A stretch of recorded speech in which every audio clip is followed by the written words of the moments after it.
Hey guys, Moplex back with another countdown video. I think you guys will enjoy this one. You guys voted it the highest in the most recent poll, so I'm doing it. In this countdown video, we're going to be counting down the top 10 best money-making methods on old school RuneScape. Also, there will not be a poll in the description of this video. I've decided to stop doing the poll every now and then, just so the next video might be a surprise for you guys once in a while, and so you guys can suggest whatever you want me to do in the next video too sometimes. With that being said, let's get into the countdown. Number 10, Zamorak Wines. This method only requires 33 magic, and the items you're going to be needing for this is an air staff, some law runes, and some water runes. You can get a loot bag also if you choose to, ultimately increasing your GP per hour rates. If you don't know how to get a loot bag, basically you can just kill the Chaos Druids in the low-level wilderness areas, and they will more than likely drop it within your first 20 kills or so. Also, I highly suggest using the OS Buddy client because it allows you to switch worlds instantaneously, further increasing your GP per hour double what it might have been without using it. Basically, it's pretty simple. You telegrab the wine and hop with the OS Buddy client and then grab the wine again and so on and so on. Do this until your inventory is full and go over to the wilderness ditch and enter level 1 wilderness and store all the goods in the loot bag, then go back for more. Once you're done with 2 inventories, or 1 if you didn't use the loot bag, teleport to Falador Bank and repeat for about 1 year. You will be richer than Zezma himself, because these wines go for 1k to 1.3k each right now. Number 9, Battle Staffs. This method literally requires nothing except a decent cash stack. And once again, OS Buddy is highly recommended so you can hop worlds super quick. Near the Varrock West Bank, you'll find Zaf's Staff Shop. God, try saying that 5 times fast. Anyway, he sells battle staffs for 7,000 coins each, but if you look on Zybez, battle staffs actually go for 8k plus right now. You could also buy some orbs and turn these battle staffs into fire, air, or water battle staffs and so on if your crafting level is high enough to do so, also making you even more profit over time. Number 8, Aviancies. Located in the God Wars dungeons as well as the Wilderness Cave in level 30 Wildy, Aviancies can range from level 69 combat all the way up to level 131. Most people prefer killing these things in the Wilderness Caves because of the common drop of 4 noted Addy bars, whereas if you wanted to kill them in the regular God Wars dungeon, they would only drop at unnoted Addy bars instead. If you're going to kill these things, you can only use magic or range because melee won't work on them since they're flying too high in the sky for you to be able to reach them. It's also suggested to use a looting bag for the poison rune daggers they drop because you can out them for 9.6k each too. You need at least 60 strength to be able to move the boulder to get to them, and if you want to do these things, the best way to not get PK'd by a team would be to use the PvP worlds since most PKers don't really camp here on PvP worlds. And also, if you don't bring an armadillo item or any other god item for that matter, you will find out that all of the monsters within the cave will want your body and rape will be most imminent. Number 7, Ents. Located just northeast of Edgeville and straight north of the bar located right by the Wildy Ditch in Varrock, these creatures can reside in level 12 Wilderness and you will hardly ever see any PKers here. If you do see that heart-racing white dot, you can just teleport out immediately since you are under level 20 Wilderness. Or you can run through the trees if you get desperate to try and lose your attacker also.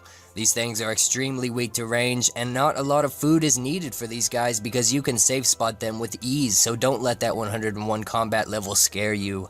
If you have 75 woodcutting or over, once you kill them, you can use an axe to carve their dead trunk and receive all types of logs ranging from regular logs all the way up into magic logs, but ultimately if you are over 75 woodcutting, magic logs will be primarily what you get from them. It's a great money maker that few know about and almost nobody uses.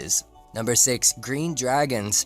Preferably, you'll want to use the Green Dragon spot located just northwest of Edgeville, due to the area only being in level 12 to 15 Wilderness, as well as the entire area only being 1v1 if you do happen to come across a PKer. A looting bag is highly recommended here since you are in the Wilderness, and of course don't be a noob and forget your anti-dragonfire shield. These things are level 83 and too easy to kill if you have at least 60 plus in all your combat stats.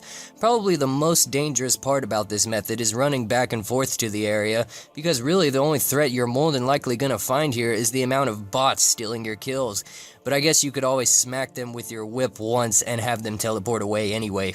Number 5, red chins. I'm not going to use black chins because basically you will get PK'd if you go to black chins nowadays. But anyway, if you have level 63 hunter, you can start hunting red chinchompas with 4 traps. Once you get to level 80, you can lay 5 traps. Laying 5 traps will obviously increase your money per hour, as well as having a high level too, because you'll catch more the more you level also. Red chinchompas can also be sold right now for 950 coins to 1k coins each, and apart from that, this method is pretty straightforward. There's a lot of focus and clicking needed, but this is one method that will seriously make you a lot of bank if you are absolutely bored and have nothing better to do in RuneScape and want to earn some fast cash money dollars for that wooden shield. Number 4, teleporting tabs. It's recommended that you have at least 25 magic and 40 construction for this method to be able to make Varrock tabs, which I believe they sell for the highest right now, as well as hiring your own personal slave, I mean butler, because he can unnote items for you. Also, I should mention, to actually be able to have the butler, you need a house with a bedroom in it, with a bed in it also for him. If you have 3k fire runes, 1k air runes, 1k water runes, a lectern, 1000 soft clay, and as well as 100k cash in your inventory, then you are golden. You can literally stay in your house without ever leaving to make your 1000 Varrock teleporting tabs.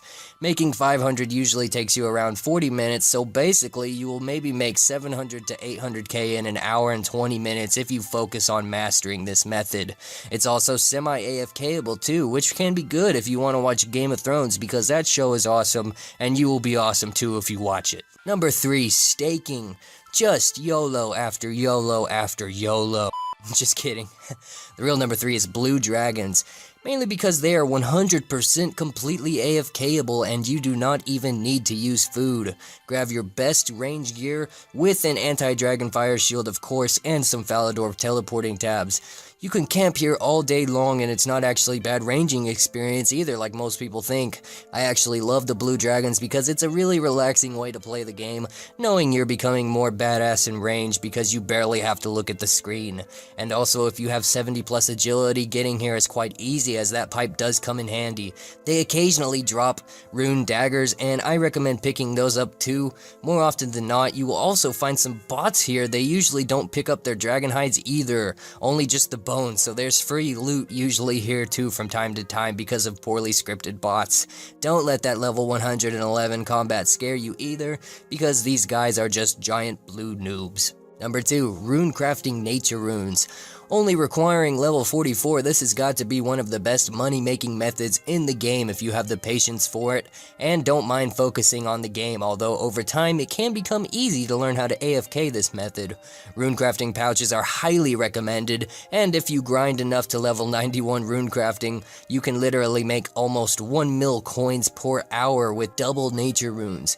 Just be careful because every now and then there are some PKers who don't know any of these methods that I've told you about, and will try to PK you for your glory, but if you are vigilant enough, you can always make a quick escape before they teleblock you, but 99% of the time, you won't ever see anybody trying to PK runecrafters here, because of how newbie it makes you look, and because it's just downright a douchebaggery thing to do. Number 1, skeletal wyverns. Be prepared to use a DFS, elemental shield, or a mind shield if you plan on using this method. Otherwise, these scary things will hit you for a 40 almost every single time. It's recommended to have all 80 plus stats in combat or 80 plus range before attempting these guys, and you also need to have at least 72 Slayer to be able to kill them, but boy is it worth it. My friend sent me this picture literally yesterday, and here's the loot he got from 388 of these things. He said it took him around from 9 AM to 5 PM with little focus, and that all this loot was somewhere around the 5 mil, 6 mil area. Wyverns also have a chance of dropping elite clues and draconic visages, which in my opinion makes them the best method to use for cash in the game right now. Their bones can also be used for good prayer experience if you worship them on a gilded altar too.